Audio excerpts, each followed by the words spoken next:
Welcome to CivilNet. This week, Yerevan is a bustle because the Reanimania International Animation and Comics Art Film Festival is underway.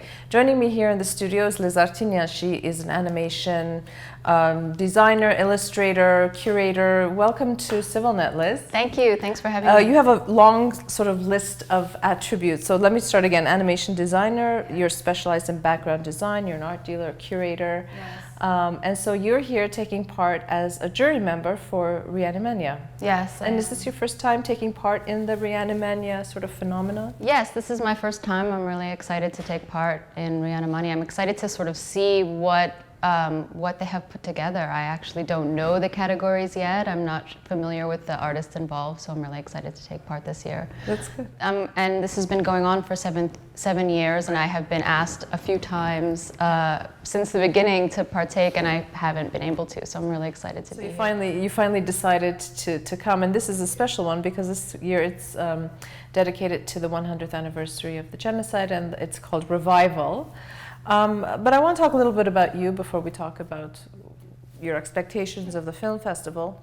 You know, I was going through your CV, and you've worked and you've done work with MTV, Disney's Doug, Teenage Mutant Ninja Turtles, one that sticks in my head. Yeah, right. I grew up with that one too, so it was funny.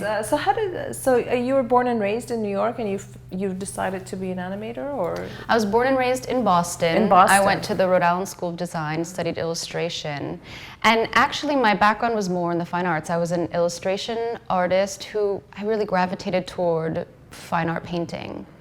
When I graduated from college, I was looking for illustration jobs, and I happened to get a job at MTV Animation. They were looking for people who had architectural drawing skills and painting skills for background design. So I kind of fell into that, and from there, I kept going. My career, I mean, it's been almost 2 decades that I've been doing background design and paint and animation. But as a designer, because I'm not an animator, I'm almost sort of, I mean, that's sort of why I've started curating and exhibiting my own work so that I could sort of keep a foot in the fine art world. So I'm sort of 1 foot in animation and 1 foot out. Yeah, it's funny, I know a couple of artists myself who do the animation, but the fine arts is where their heart is at, and so this is where they want to keep their connections too. Right.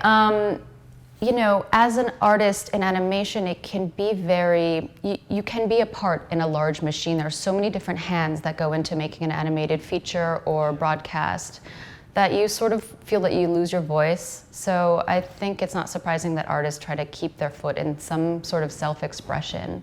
And that was the premise on which I started curating. Friends of mine who were so talented working in animation, who were doing work on the side, were having trouble finding venues that accepted their style of art because it's a little more cartoony or playful. It's sort of, you know, an expression of what they do all day as well. And so, yeah, I started curating in large groups of friends. But you're here not only taking part as a jury member, you're also going to be running a workshop at TUMO. Yeah. And this isn't your first time doing that. No, this will be my third. Third time. Yeah. Tell me how the experience is. You know, we've had many guests here at CivilNet who have come, you know, from different aspects of technology, who have led workshops at TUMO. The reactions are, you know, it makes you very proud to know that there is such an institution in Armenia that's really that has all of these really talented people gravitating toward it. So what has your experience been there?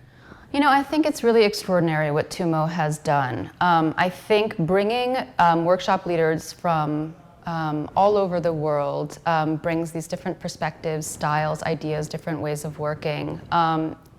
My experience was fantastic. What I find so difficult is condensing it into a short period of time. I mean, I almost want to do like a 3-year workshop or something, and then I feel like I'm sure they'll be really happy if you decide to do that. Yeah. So what is the workshop that you'll be leading this time around? I'm doing color theory and practical application, and though I'm a designer and painter, color theory is kind of what I obsess over. I'm a color theory geek. Okay. I didn't know there were geeks like you.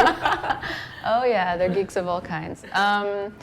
But it's sort of like, because what I do is draw and paint from my imagination, you have to sort of know the rules so that you can bend them to whatever story, whatever the art director might want. So what I have tried to do in my previous workshops at TUMO is sort of teach them the rules and then teach them how to bend them. My workshop here is pretty short, so I'm going to just do it in 4 parts, 4 principles of color theory and 4 ways to apply them. We had Viresh Kastuni, who is the sort of director, founder of the film festival, Reanimania Film Festival, last week, and he made a call. He issued a call to all Armenians in the business, you know, to come together to support one another and support Reanimania. I mean, what is it? You know, sometimes living in Armenia, we're insularized from what the processes that take place in our diaspora realities abroad. Are there a lot of Armenians today in animation in this field? You know, I couldn't say. I mean, what is kind of exciting about what Viresh is doing is that he is opening my eyes to the Armenians that are out there working in animation. Like, his festival actually informs me. I mean, as many Armenians do, I look in the credits and see if there's any Armenian names. It's an Armenian sickness, I would say. Right. But what I really like is that he's providing an opportunity for me to meet some of those people from, you know, Canada or Paris or, you know, all over the world. As far as in New York, it's pretty rare. The animation community is very small in New York. It's a lot bigger in LA. So I would bet, I'd bet there are a lot more Armenians in animation in LA. But in New York, I'm like one of the few. They're one of the few. Well, we're really happy that you're here in Yerevan in Armenia, being a jury, as I said, for the Reanimania Film Festival, leading a workshop at TUMO, and hopefully maybe we'll see a solo exhibition of your works one day here in Armenia. That would be great. Yeah, what a great idea. There you go. See? Curate my own. Curate your own exhibition. Liz, thank you for joining us. Thanks for watching CivilNet. I'd like to remind our viewers that my guest was animation designer, illustrator, art curator, dealer, Liz Artinyan, who is here taking part in the Reanimania International Animation Film Festival. La la la la la la la la la la la la la